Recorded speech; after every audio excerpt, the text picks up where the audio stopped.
Herkese merhaba. Ben Muhammed Musab Öztürk. Bugün sizlere Darktable'da fotoğrafa keskinlik verme ve netliği arttırmayı göstereceğim. Fotoğrafımı açıyorum.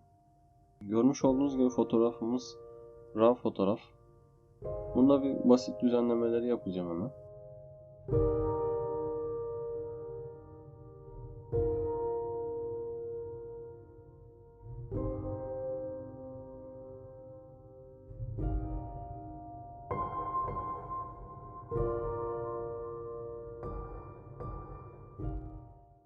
Fotoğrafımız görmüş olduğunuz gibi detaylar içeren, arkası flu olan bir fotoğraf.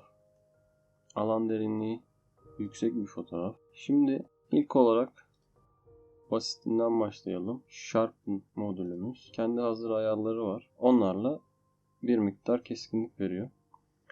Radius ve Amount fotoğrafta keskinlik vereceğimiz ayarlar. Threshold ise vermiş olduğumuz keskinliğin geçişini yumuşatacağımız ayar. Şöyle yapıyorum hemen.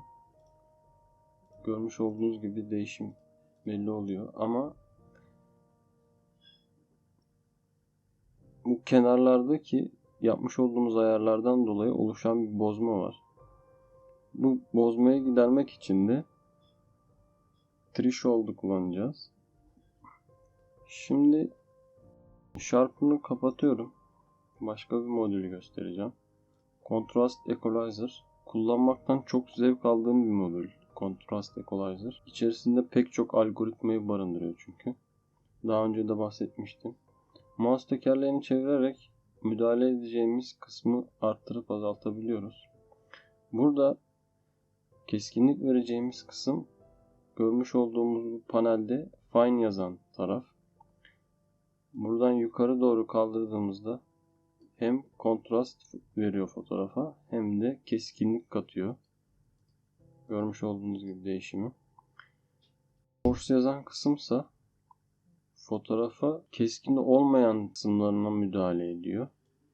Şöyle biraz aşağı indirdiğimizde fotoğrafta görmüş olduğunuz gibi daha farklı bir alan derinliği elde etmemizi sağlıyor. Böyle kapatıp açayım.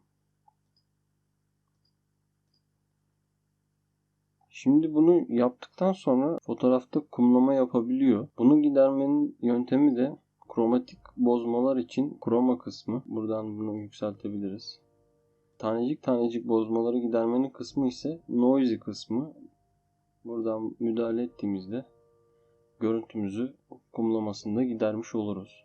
Gerçekten kullanması çok faydalı bir modül. Neredeyse bütün fotoğraflarımda kullanıyorum ben de. Şimdi bunu da kapatıyorum. Ton grupta Local Contrast'a geldim. Burada da hazır ayarlar mevcut. Modülü aktif hale getirdiğimizde ayarları uyguluyor. Şöyle değişimi göstereyim.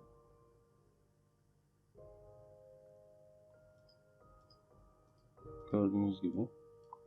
Burada detay almak istediğimizde Detail'dan arttırdığımızda daha fazla detay alabiliriz. Ancak fotoğrafta fazla bozmalara sebep olabilir. Burada görmüş olduğunuz gibi. Gölgeleri çok fazla karanlık oldu şu anda. Bunlara bu modülde müdahale edebiliyorsunuz veya buradaki yüksek ışıklı bölgelere müdahale edebiliyoruz. Highlights'lardan yüksek ışıklı bölgeleri kısabiliriz. Shadows'tan da gölge bölgeleri kısabiliriz.